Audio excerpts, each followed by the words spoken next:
I reckon we get underway. So yeah, just want to say first of all to everybody, thanks so much for joining the first AMA in the DAG DeFi Discord server. I hope that all of you guys have found value in the server. I felt like it was time to have a one-stop shop where we can discuss everything DAG and DeFi related, have concise and organized places within the server to be able to view specific projects, information about what's happening in the space, and to host AMAs with incredible CEOs and founders of businesses like Phil, and provide up-to-date and new information to the community as efficiently as possible. As I'm sure you all know, being involved in this space, there's so much happening and so much going on. So appreciate you all being here, and obviously appreciate you being here, Phil, and putting your time into this at midnight in Germany. So yeah, just really quick introduction for Phil. I'm sure most of you in the community have probably seen him around on Twitter. He's very active and yeah, doing some great things with his company OBIUS.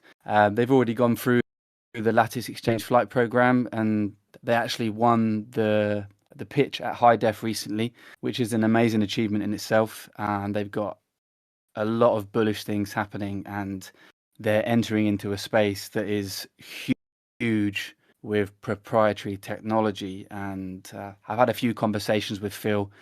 He's a great guy, got his head switched on, very smart.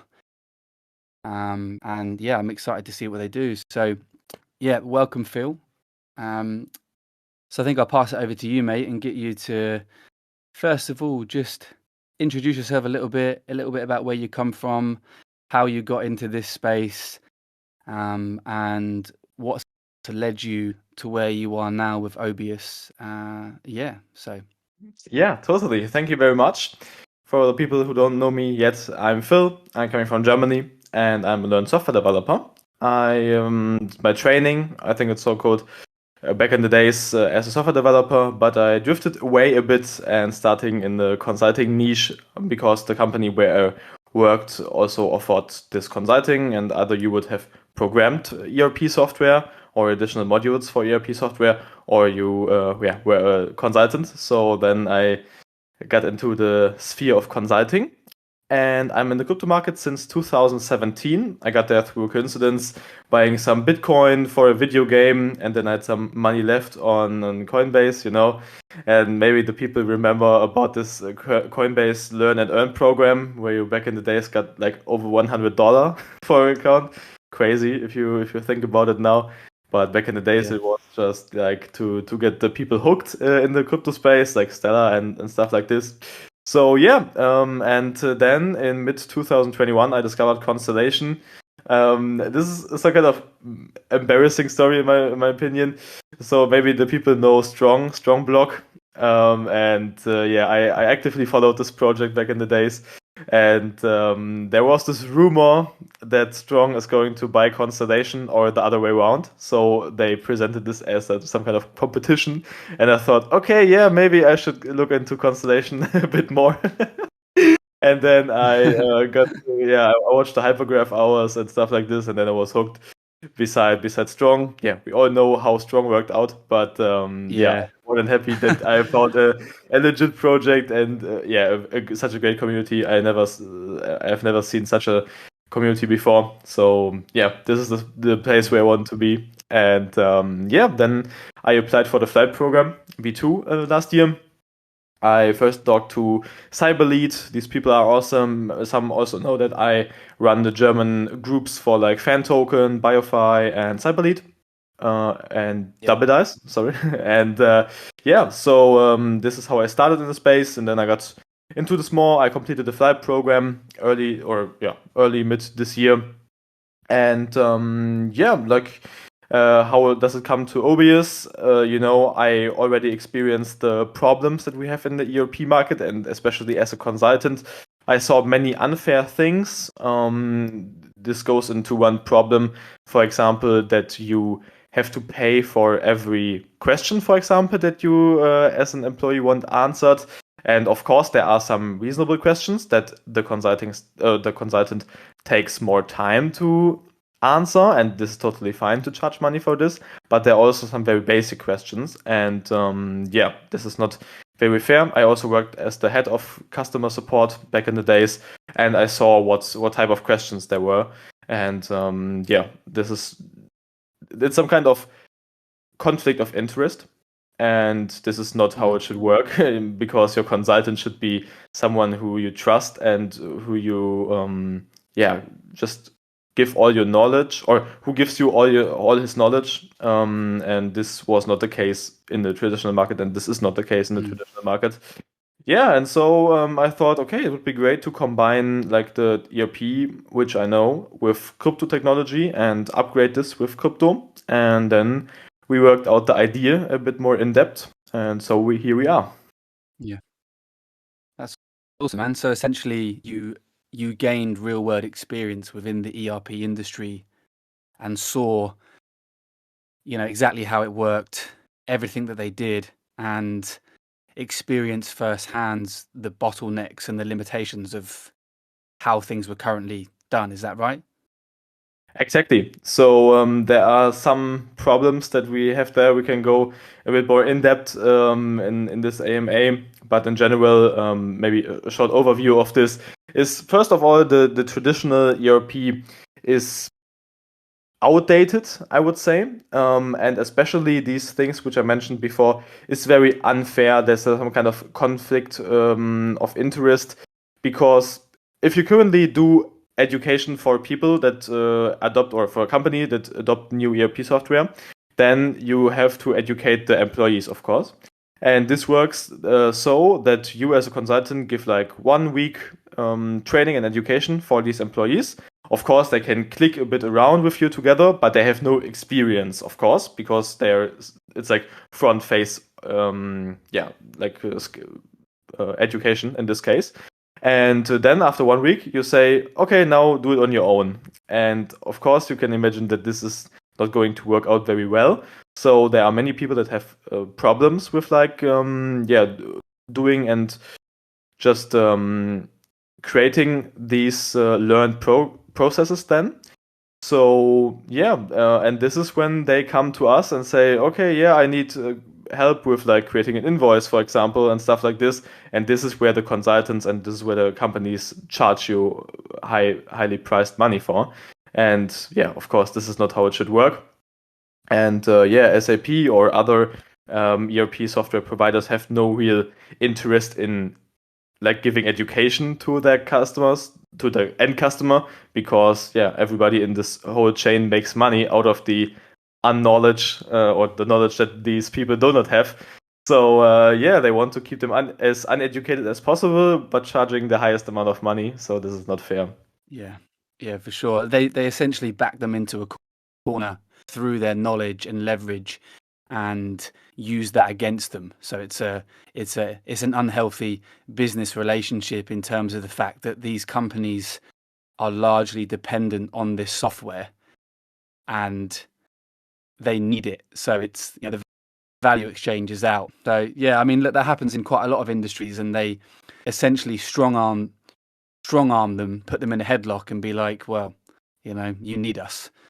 So I think it could be worthwhile, Phil, if you don't mind, maybe just backtracking a little bit and just giving just a brief overview of what exactly ERP is, because I do see quite a few questions on Twitter and in the community about the sort of the lack of knowledge as to exactly what ERP is and what's involved with that. Yeah, totally. So in general, I currently see some or two types of people in, let's say, our Telegram group, for example. The first people that never heard of ERP and had no real experience with this, and this is totally fine. On the other hand, I have many people that send me their experiences with their current ERP software and say, oh yeah, I'm working at this and that company and this is going wrong. So let's give an overview over ERP. ERP stands for Enterprise Resource Planning and is basically a software that keeps track of the processes and the resources, especially, that you have in your company. So, for example, every company sells something, of course, because they want to make money. So every company, for example, has invoicing. They write invoices, and before you can write the invoice, you have like the whole sales process of like delivery notes and the sales quotation, and then in the later run, the invoice. And not only this, you, for example, have the whole workflow on the purchasing part, and also something like human resource. Every company has employees, even if it's only one. And then you also have the item master data and the business partner master data. And yeah, these are, let's say, the traditional, and also if you have a physical warehouse where you just store your articles, then you also do warehousing. You could to keep track of what you have in your warehouse, of course. So there are many modules and many resources that you have to get the overview of. And the thing with like OBIUS is that we are aware that current Web3 companies, for example, they don't have this product, this physical product in the classic way. So it's not that they are selling a mobile phone, for example, BioFi does this, but when we take the example of Alchemy, they have this ad exchange, and their revenue comes from some kind of service that they are providing. And they have a native token, they have NFTs, so their resources are basically also digital besides their traditional core business with like invoicing and stuff like this. So we also implement a module, which is called the crypto warehouse, or the digital warehouse, and there we can keep track of their digital assets, their digital resources, their wallets, their NFTs, their smart contracts. So it wouldn't make sense for a company to implement an ERP software where they can track 50% of their workflow, but all their, let's say, resources that they are selling are in digital assets. Then they would need two softwares for this. And so basically we are also upgrading the traditional finance or the traditional ERP part with blockchain. This is another point.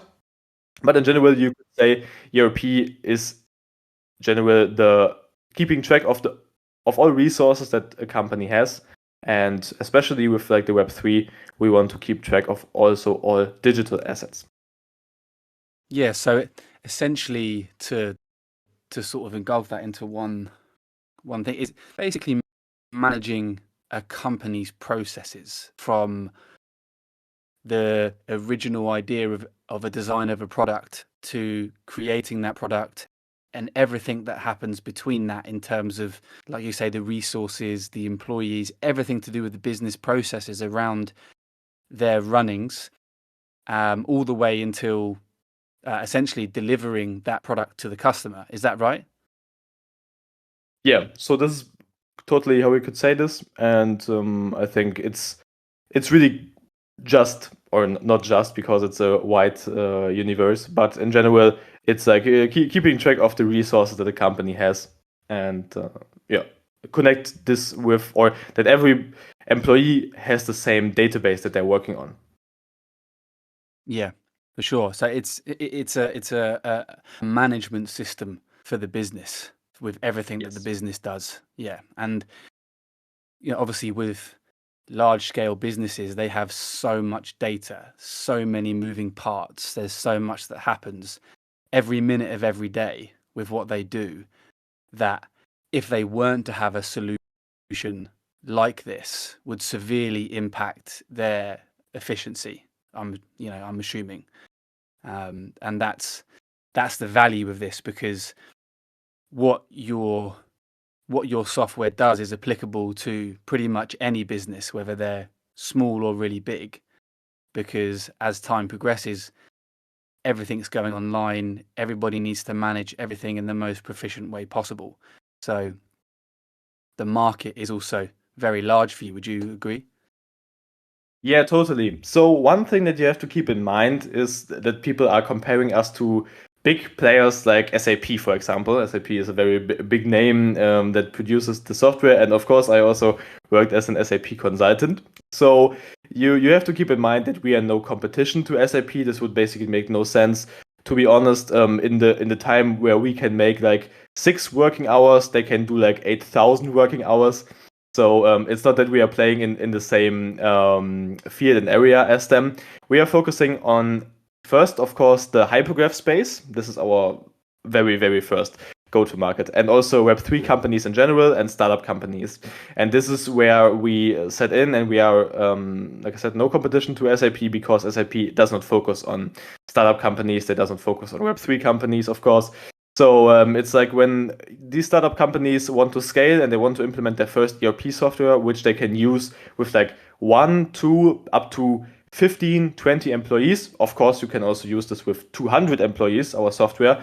But basically, it's when the company want to scale and when they want to combine multiple workflows.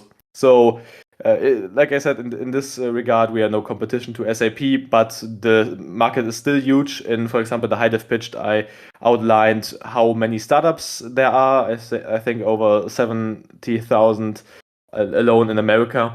And yeah, basically, you can see how many Web3 companies there currently are. Also alone in the hypergraph space, which all need an ERP software in the future, maybe in 1 or half a year, 1 year roundabout when they are going to launch.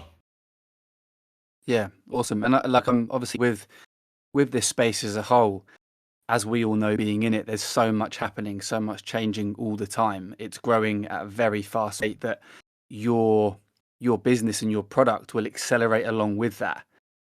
And as time goes by, I'm sure things will change and you'll adapt, and there'll be new things that you'll look to offer, and the market's only ever going to keep growing, isn't it? So it's an exciting space, definitely an exciting space for you to be in.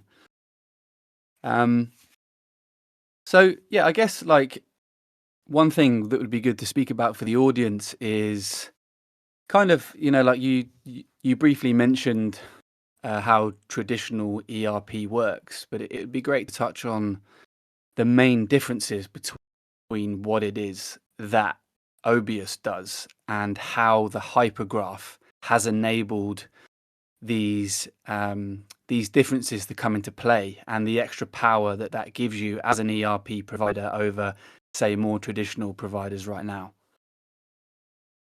Yeah, totally. Because this is a very important question. Because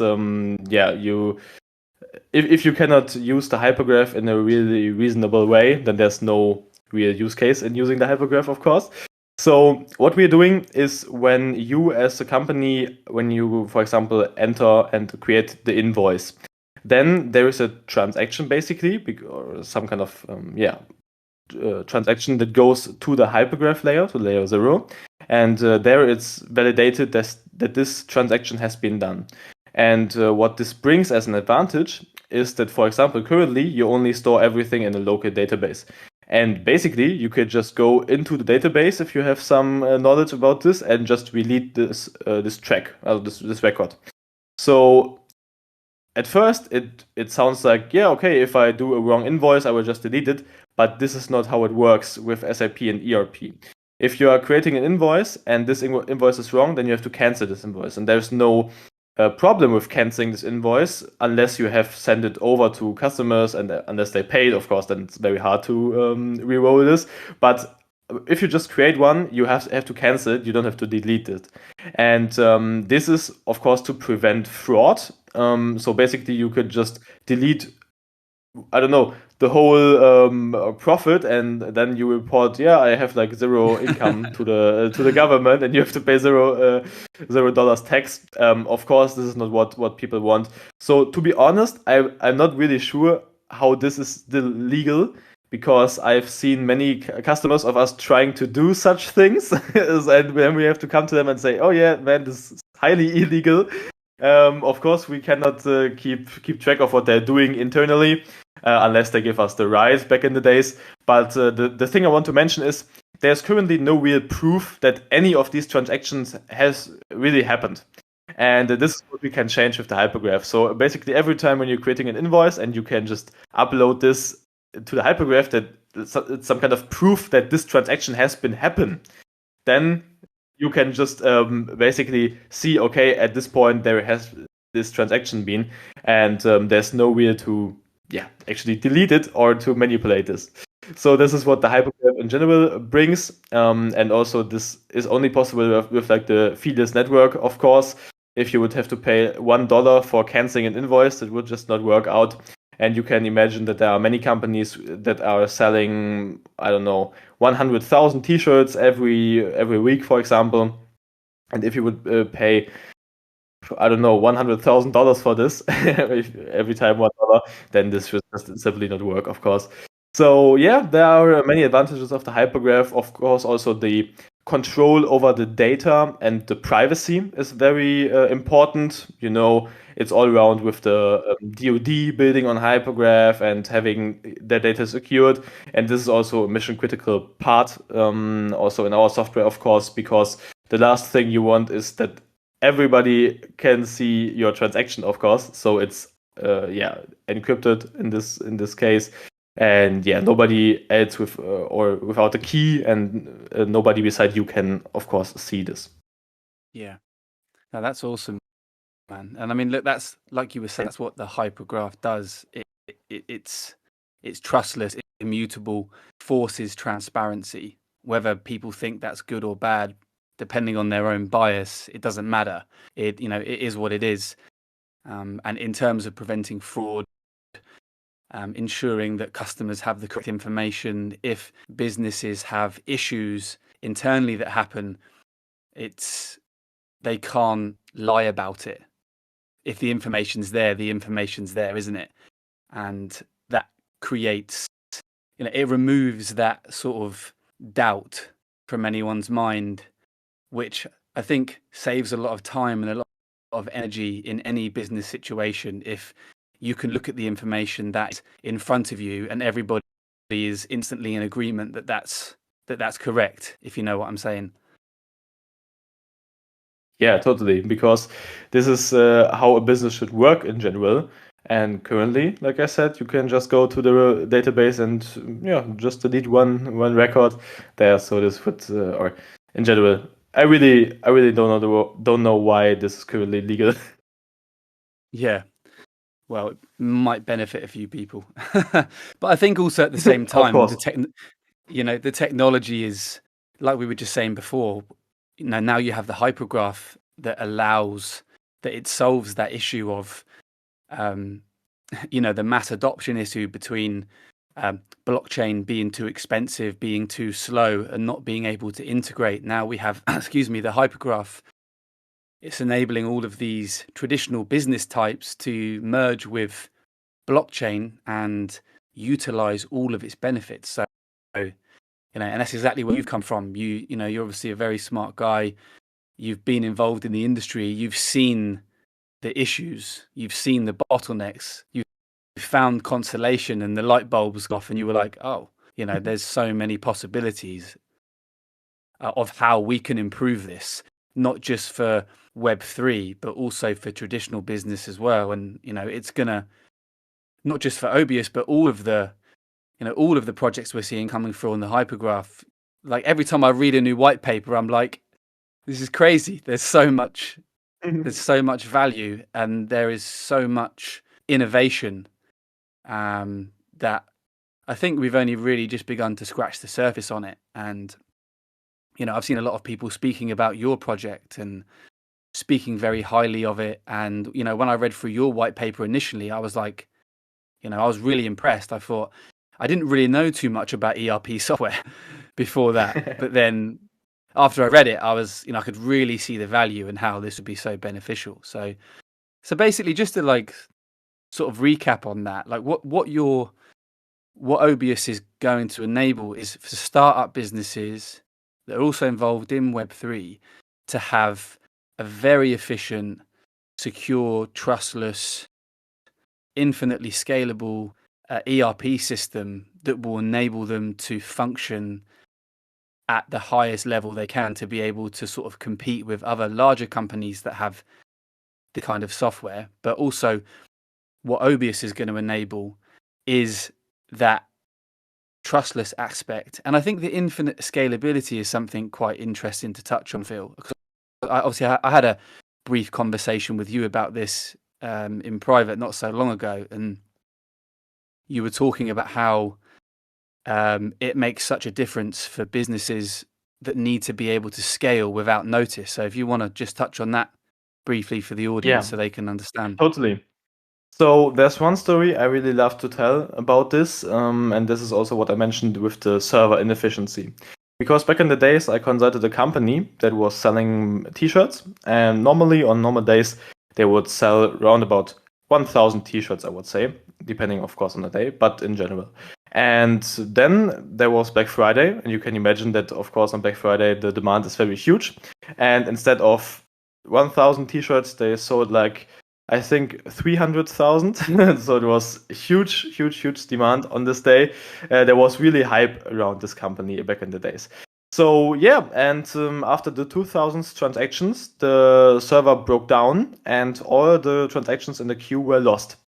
So yeah, you can imagine that there was a huge loss of money, and of course there was like a social media post about, hey, please reorder and yeah, do it again. But you can imagine that only a small percentage did this. So there was really a huge loss in that day. And yeah, basically this shows the problem because there's no real way to handle this currently. Because on the normal days, everything works fine. But on these spike days, the server is just not capable of doing this. But if you would go the other way and just buy more resources, for example, and just put it onto the server, the hardware, then you would be overqualified for 99% of the work time and would pay for resources that you basically don't need, like on the other 350 days or so.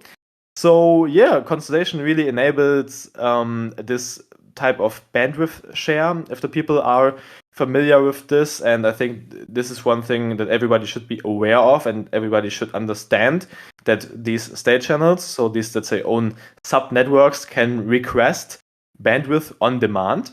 So basically when we would need more demand to let's say ensure that everything is tracked on the hypergraph, then we could just request more more bandwidth. And this is very great, and I think the Constellation network is very capable of so many transactions. We saw a small piece of this in like the last or the one of the last hypergraph hours where they showed the stress test. I'm also on the test network, and I think or I see things there how they're going, and I think this is really great. And yeah, you have to see that even if we cannot validate this immediately in this millisecond, if when the transaction is done, we can then just validate it 1 or 2 seconds later. So there's basically also no problem with like creating the invoice or validating the invoice on the hypergraph like 10 seconds later, because in the real company it doesn't make any difference because the transaction is already tracked in the ERP software then. So yeah, there would be no problem with like this demand. But even if we would have, then we could just request more. So this is the beauty of the hypergraph. Yeah, that's awesome. I like a good sort of comparison that I can make is I actually many moons ago I had a logistics company, and we could never 100% predict exactly how busy we were going to be. So you'd never know how many drivers or vehicles that you would need on the road to be able to deal with the demand.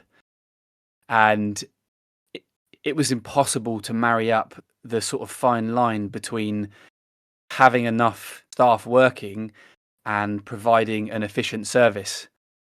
Because if you ever got huge sort of spikes of business, you were then understaffed and delivery times were late. Whereas if you were overstaffed, you were paying too many wages, and that wasn't doing you any good. So being able to have the power to scale instantly at your fingertips is something that is extremely valuable. And I can see how valuable that will be for so many businesses to be like, oh, what? So you're saying that if all of a sudden I need all this bandwidth, I can have it? And you're like, yeah, like that's that in and of itself. That in and of itself is such a massive selling point that has never been possible before, has it? Yeah, exactly. And this is why we are choosing the hypergraph, and this is why we only go with like a network that is capable of really doing this. And so there are many possibilities, and I think Constellation will always be like the base layer around this, even if we then in the later run doing some kind of cross-chain interoperability with like multiple chains for managing the assets on. But always, I think in the back end there will be Constellation because it's the only network with like zero fees, and giving us some, let's say, free bandwidth if we have the collateral for nodes, but it's like that we could do some free transactions like every 20 seconds or so. So this would be, or this will be very great.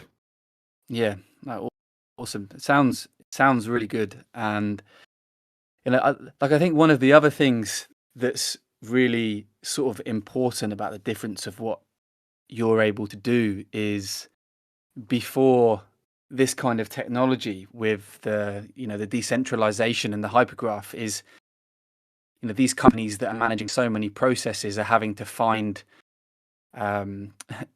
huge servers and data storage to be able to manage all of this data, right?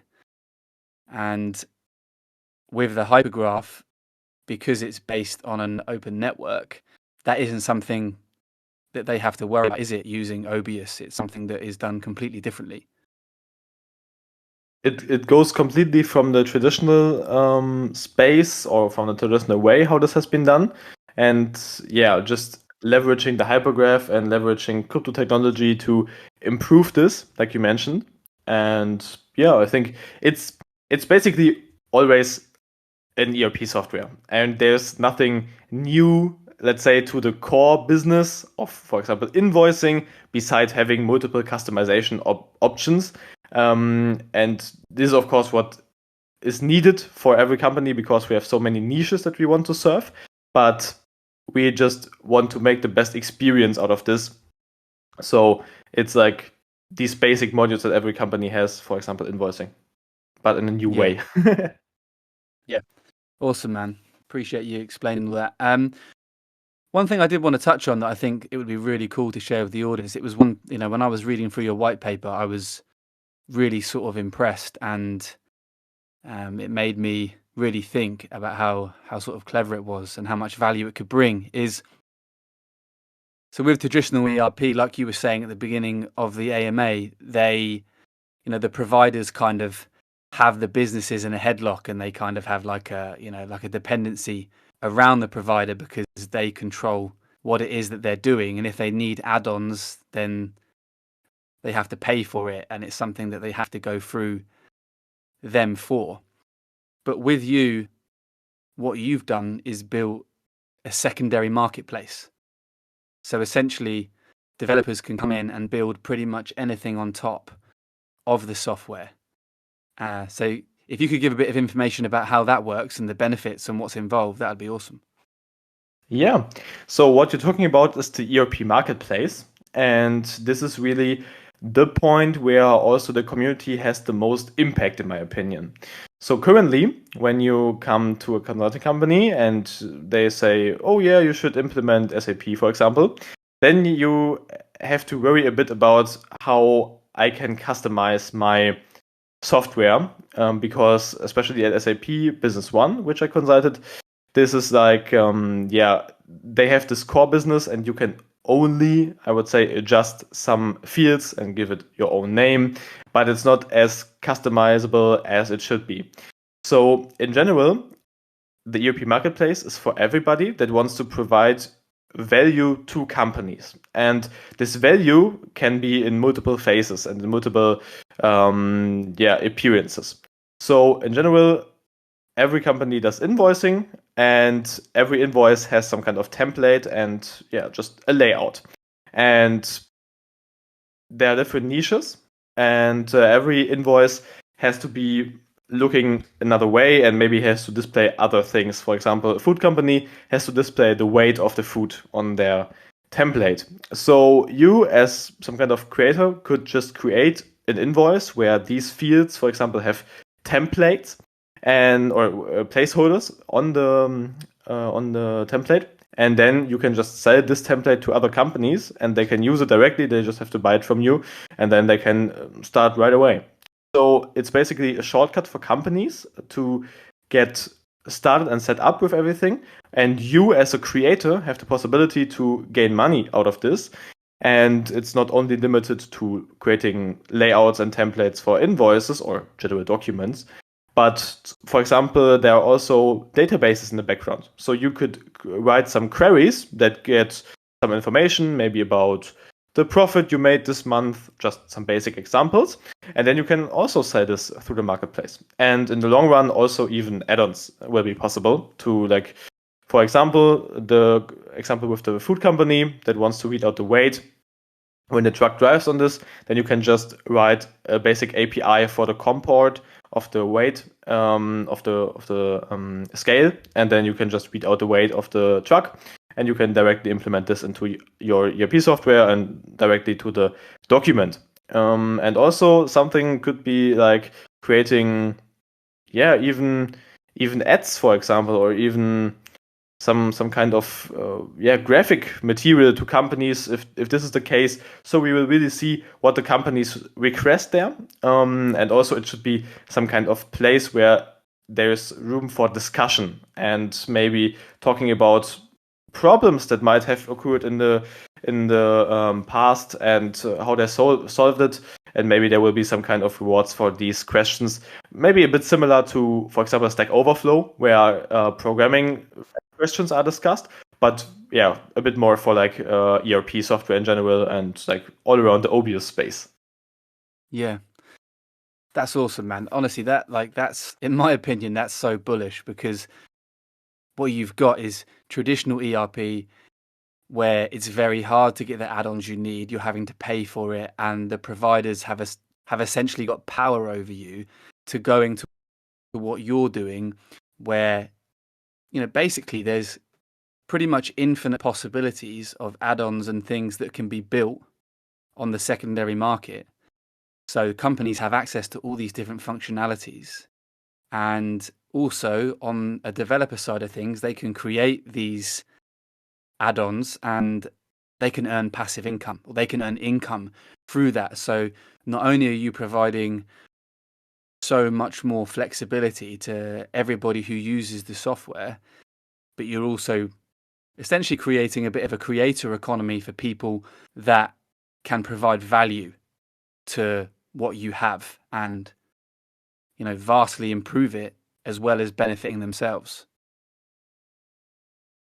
Exactly. This term creator economy is very great, in my opinion. It's very fitting for this type of what we are creating. And it's basically not your, let's say, common passive income play that most people know from DeFi. And I don't have anything against these things. But in general, it's like you go a bit more in depth about the needs of a company. And this is not just one specific company, it's maybe, or in general, every company that is using OBIUS, and maybe it's also around in the space.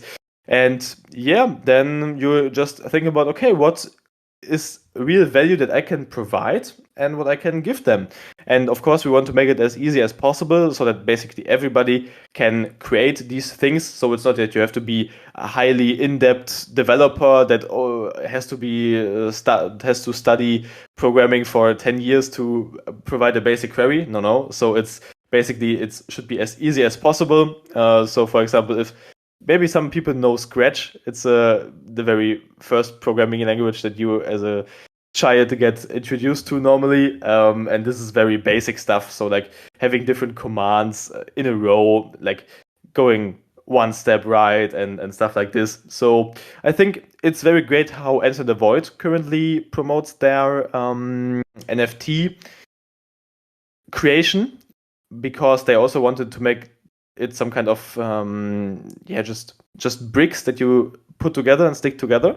And this is basically also how I imagine this to create, for example, queries.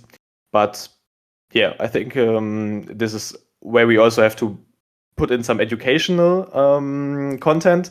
Currently, I'm working on educational content for like what is ERP in general. So we have some infographics for this lined up, and we will go a bit more in depth to this, because I want everybody in the community to understand what ERP is, to see our vision and really understand if this what we are imagine is good or bad in their opinion. I think then the people will understand more what we are trying to solve. Yeah, awesome, man. And once you've got that ready, send it over to me, and we'll link it in the server so people can find that content and they can learn themselves and gain a better understanding straight away. Awesome, Phil. That, I think, like, personally myself, I'm super bullish on what you're doing. I mean, it's a typical case of you taking something and just making it 10 times better with proprietary technology. I mean, like to quickly recap on the differences is what you're looking to do is, help. You'll be Web3 ready. You're, offering companies the option for infinite scalability as and when they need it. Much better data security, speed, and it's trustless. They can't commit fraud. And with your marketplace providing pretty much infinite options for businesses to be able to improve their software as well. So you're really taking every part of ERP and, in my opinion, just making it better. I don't think there's really any other way to describe it. Obviously the hypergraph is playing a big part in that, but some of the things that you've come up with and the way that you've designed it is amazing. And I can see after probably sitting with a company for 5 minutes and explaining a few of the main things about your product that their eyes are going to be wide and they're going to be seeing the benefit in that. So it's really exciting, man. I think you've done an awesome job with what you've put together here. Thank you very much. So we've been going about 45 minutes already. I reckon a couple more questions and then we'll have a look and see what the community were looking at, because I know they had a few questions. But I did just want to ask, so like in terms of, I saw that you'd announced a few kind of partnerships. So I don't know whether I've seen a few things here or there, but have you got any sort of key partnerships that you're looking to make, or anything that you can share with us about how that looks a little bit further down the line for you guys? Yeah, totally. So one thing I'm very proud to announce here first and speak first about this really publicly is like our partnership with Techware. Chris and the whole team from Techware is very great. And this is also a key part of how we are doing the, let's say, data privacy and data security aspect, especially because there are many people that want to hack into companies. For example, one famous example was here in my local village, like 1 month ago. There's a huge company that produces food here, and they got hacked by an infected PDF file that got sent to the human resource department like over half a year ago, and it remained unnoticed there, and everything was quiet, and the hackers waited for the right timing to then just shut down everything. And I think they cannot work since 1 month now. And basically it's very strange for me because, I never thought that it's like producing food, like I mentioned, and that these cooks, for example, cannot cook food in the meantime where just some ERP software is maybe down. But it's not that simple. It's basically their whole workflow is down since 1 month and they cannot make any revenue currently. So back to Techware. Techware is a very great project, also highly and deeply committed to the hypergraph, and this is what we love and what we want to see. And they are focusing on the security aspect. They're also building some kind of database where everybody, very similar to the ERP marketplace, can commit their knowledge about the general viruses, general I would say malicious software in general internet, and then you can just provide your knowledge there, help people to be aware of this, and also to uninfect, for example, some files. And this will really help and makes the whole software much more secure, because then these things won't happen. Like I just mentioned with like the traditional company that is shut down since 1 month. So we're really happy to have this on board, and you heard it here first that I talk about this. But in the coming days and weeks, we are going to publish this more and make more education about this on Twitter. And then we are also maybe happy to be here on this Discord again for another AMA with like Chris from Techware. So both of us and then talking about the connection of ERP and data security in ERP. So yeah, this is one great partnership that I can announce up to this date. And also, one thing I want to mention is that we reworked our website. So it's basically now telling a bit more of the full and the real story about what the problems currently are with ERP. So everybody feel free to go into our website after this, and yeah, hopefully you guys will like this. There you can also find our white paper, and then newly our one-pager and also our media kit, where you have some basic infographics, for example, also about OBIUS, some memes that you can share, all these stuff. So this will be very great. Awesome, man. Congrats on the partnership. I think it's great to see businesses that are involved with the hypergraph working together. I can see that happening a lot more as time goes by. So yeah, congrats, man. And I guess like one of the main questions I've had when I've posted out my content is this launched yet? When's this available? How do I get in? So I was wondering if you'd be able to share a little bit of information about your roadmap in terms of how things are looking. You know, any kind of vague information. Do you have an idea when you're going to look to launch? You know, how's that going to play out? Totally. So in general, I would recommend everybody to watch our initial pitch. It's also on our website, so you don't have to search long to find this. But in general, I totally understand that people are very sitting on their hands and say, okay, yeah, when launch, when can we buy and stuff, and I'm totally exactly, I'm totally overwhelmed by this question, and I really appreciate that the people are very interested in our software, and I can say it's coming together nicely, and we are working on this full speed, of course, but we don't want just to give out the token and say, yeah, here you can buy our token, without that you as a community member and you as some kind of person that is interested in our token and in our utility, that you don't have anything you can look at and you really feel the vision. So we will release something before this so that you really have some kind of proof, if you want to call it proof of concept, then some kind of proof of concept.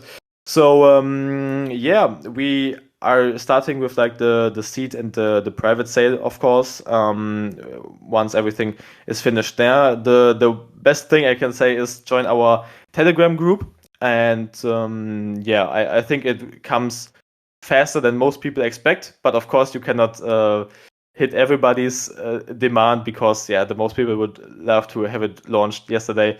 But you have to understand this takes time, and I'm trying to be as transparent as possible there.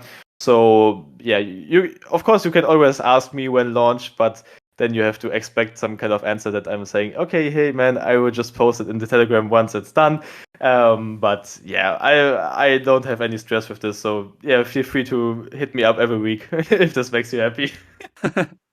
Nah, fair enough, man. Look, I think I speak for most people when I say that, you know, community may get impatient sometimes, but at the end of the day, that's a good thing, because it's just because they're bullish on what you're doing. It's a good problem to have. You know, if you've got people biting your hand off, wanting to buy your token and invest in your company, you're doing something right.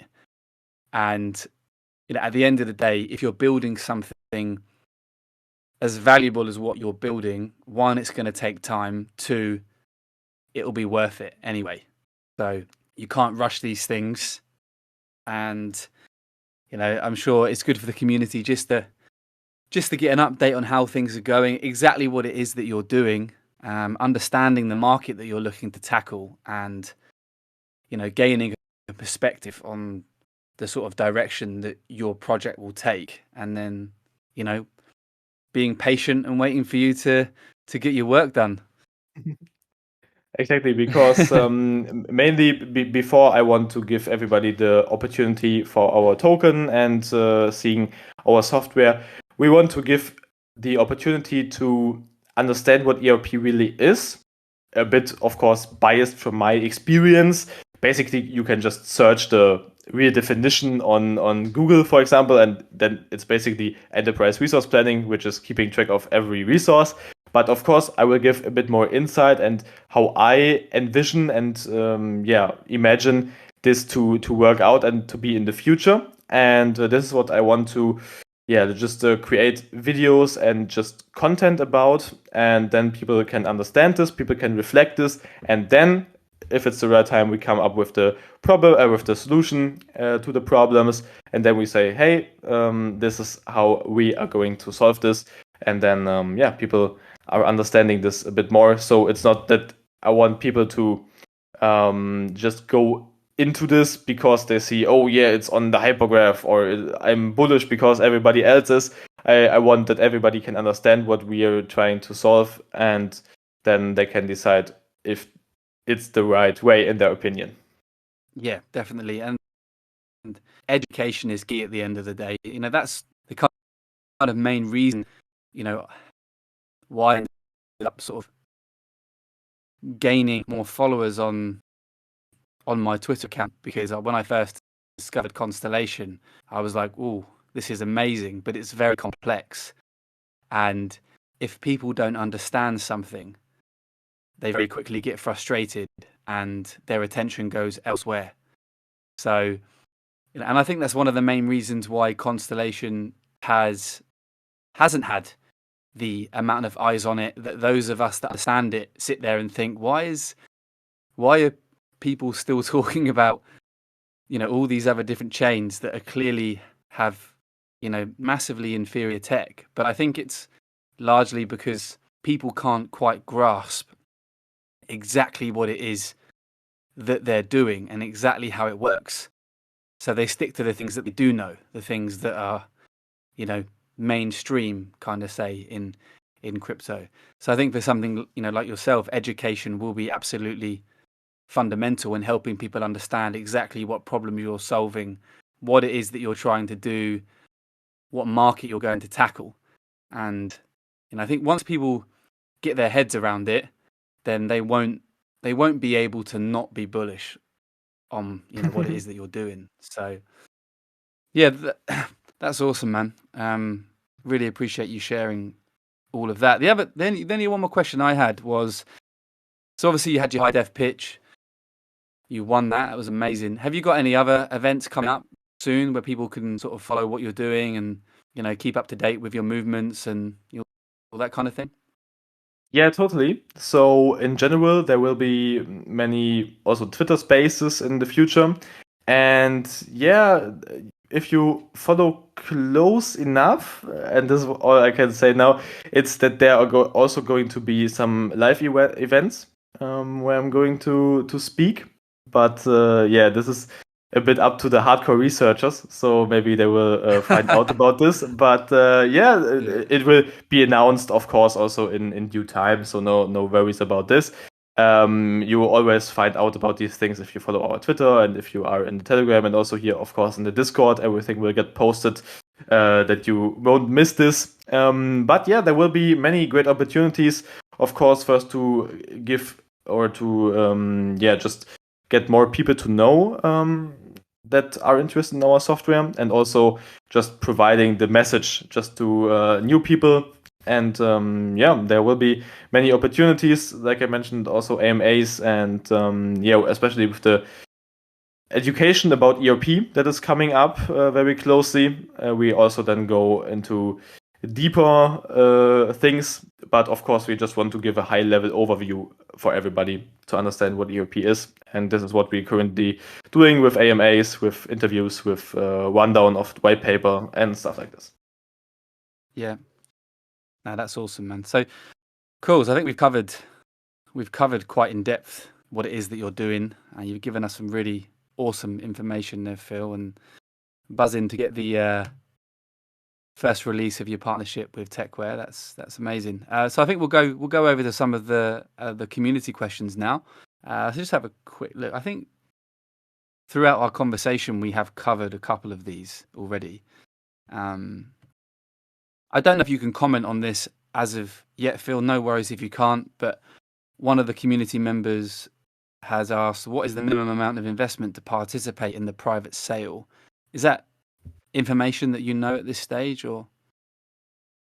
So no, I cannot say anything about this because just we haven't defined it yet, and this is also one thing that has to do with like legal things and stuff. In my opinion, there will be it will not be a very high amount, so that it's not that everybody starting from 100K or something like this.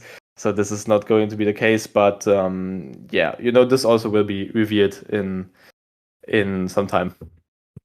Yeah.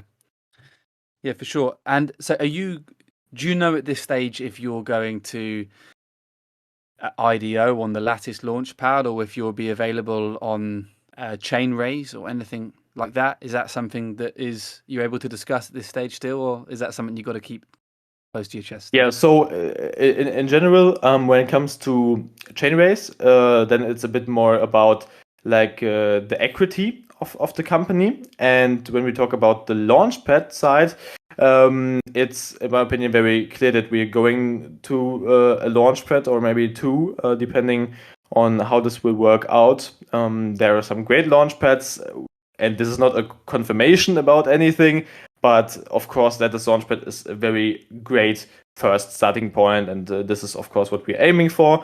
So this is what everybody can think of.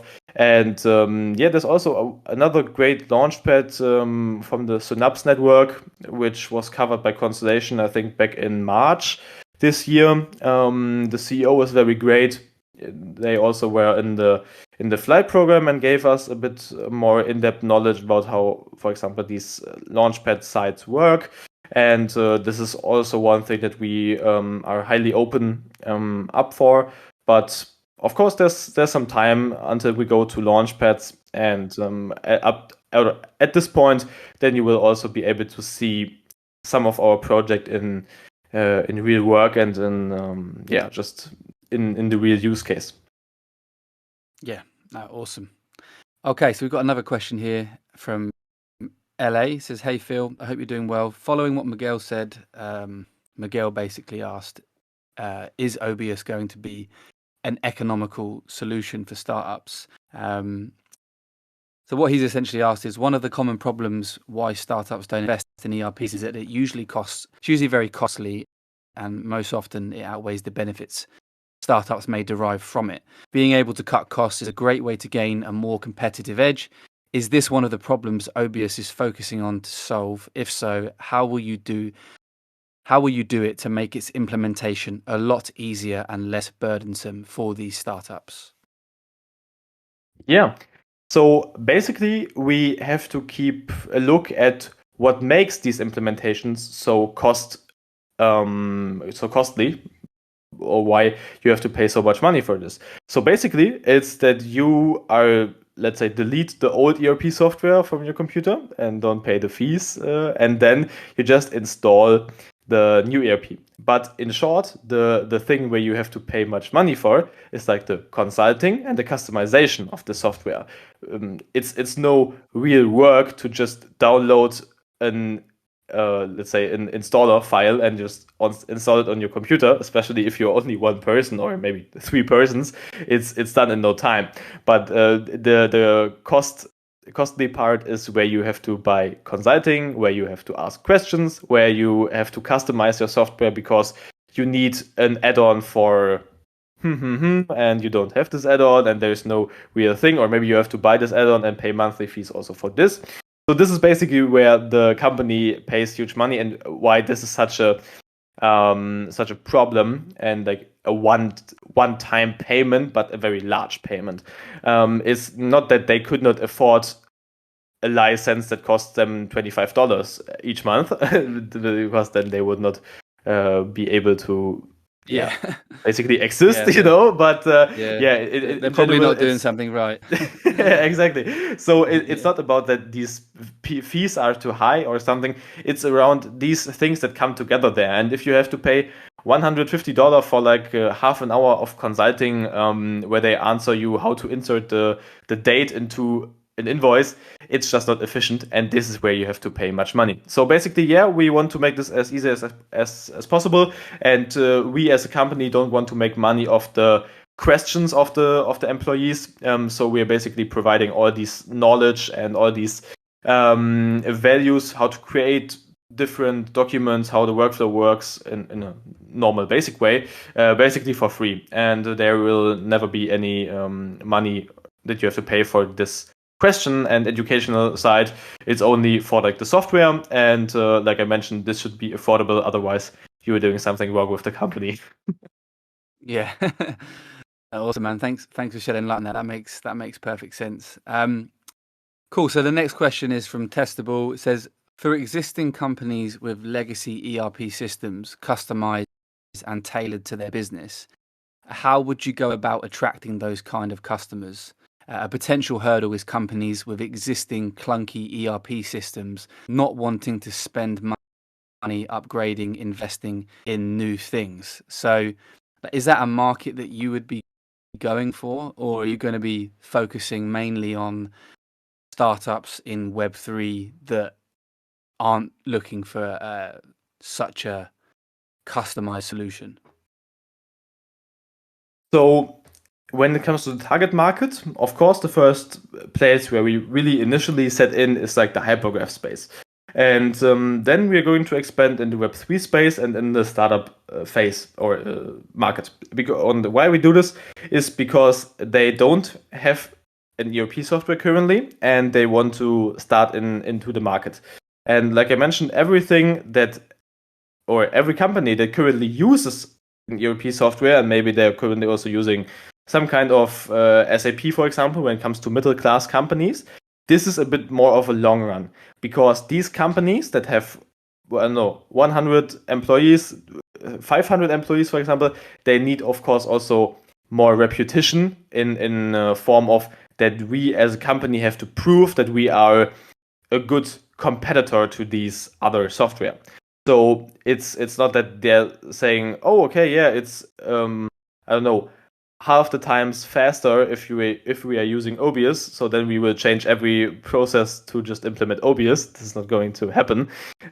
So the reason why we're going to the startup companies is because they initially need an ERP software, and we want to be their first stop to implement this and the first choice.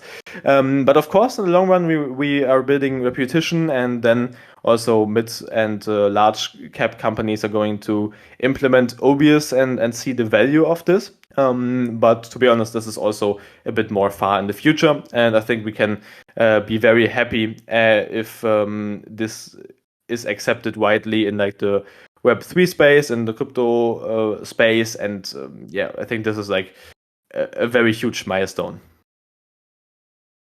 So essentially, companies, that bigger companies that are already using legacy ERP systems won't be first on your hit list to go after.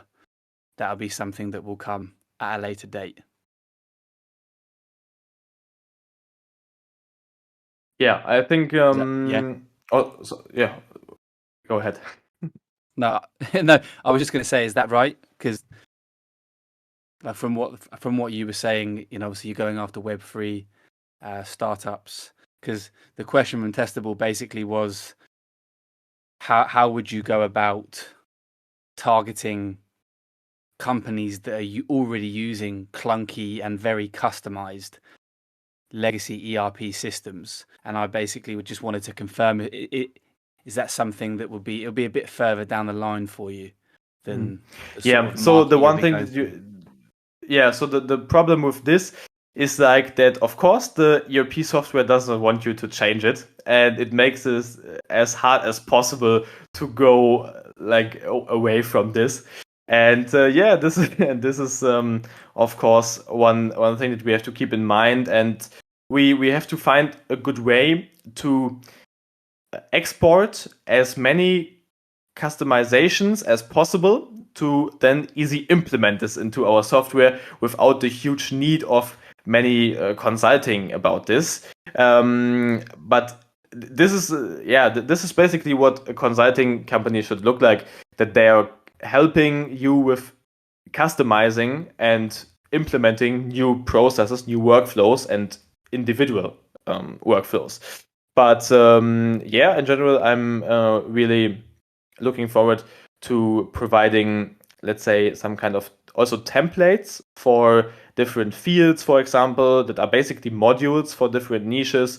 And I think then the most companies can just basically pick their preset, and then they can just customize a bit more about this. Of course, this will need more work than if you just would use the normal software without any customization. But in my opinion, it's very useful, and then you can just take or get the most out of it. Awesome. That was a great answer. That answered a few questions that I had as well. Sweet, man. That's great. Have you got time for a couple more questions, or it's 1:10 a.m. Go ahead. I think we can do some in a more quick way, but from what I can see, we answered many. But when it comes to the seed and private sale, what I'm currently saying seeing it's we haven't raised any liquidity yet, so there hasn't been done anything yet, and we will let everybody know if this is the case in a more in a wider way. So you will hear from us if it goes to this stage. I think we will be as transparent as possible with this step. Yeah, awesome, man. And then I can see a question from Kirk. Great to have you in here, Kirk. Very, very strong DAG community member. I always appreciate seeing Kirk's insights and appreciate the love you've shown to my content as well, Kirk. So Kirk's actually an advisor for OBIUS. Is that right? Yes, that's right. And I'm very happy that he's one of our advisors. He helped us very much in the process so far, and also is going to help us very much in the future. He's a very great guy, especially when it comes to these data analytic type of stuff. There are many great things that we are currently working on and figuring out. And very happy to have him. So very happy to answer his question a bit more in depth.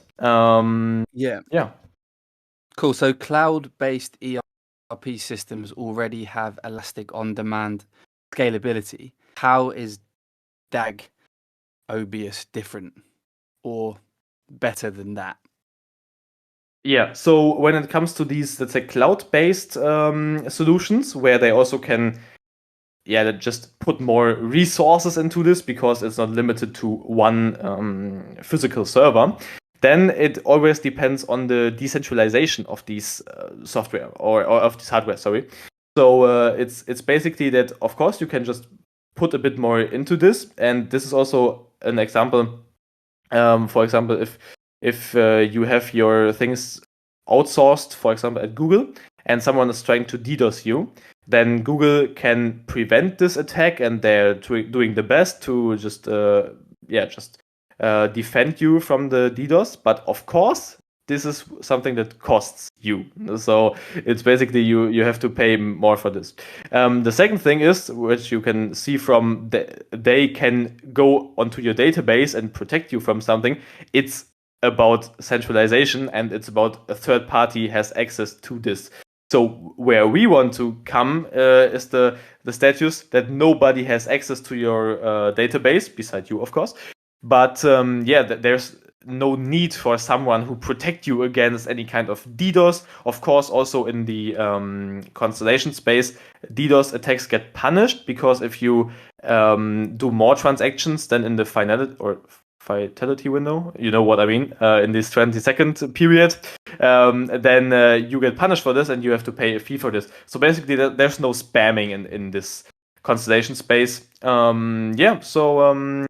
I mean with this is like that it's more decentralized than currently just outsourcing, just using someone other's computer. That's the meme.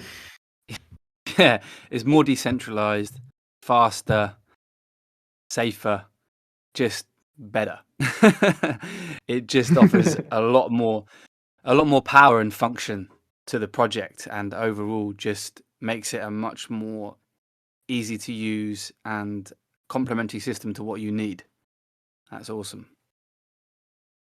Couple more, and we will let you get on with your evening, mate, and get some shut eye. I'm sure you're working really hard at the minute, so you need your beauty sleep. Because the APY guy says, will there be staking opportunities with rewards for holding your token long term? Can you share any information on staking or anything like that right now?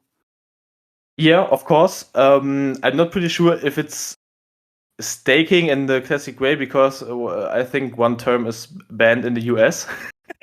But in general, it's like that there will be opportunities maybe similar to Alchemy is currently doing. And I think the people know how this currently works, and this is very similar. And there will be many opportunities for you as a holder to like providing value and also some kind of bandwidth for this. So it's basically really a utility token which is only focused on providing value to companies directly, and it's not related to us in any way. So it's not that we profit from anything you do with the token, basically, but it's more that you are directly providing value to companies with your token, and this is what makes the OBS token then so powerful.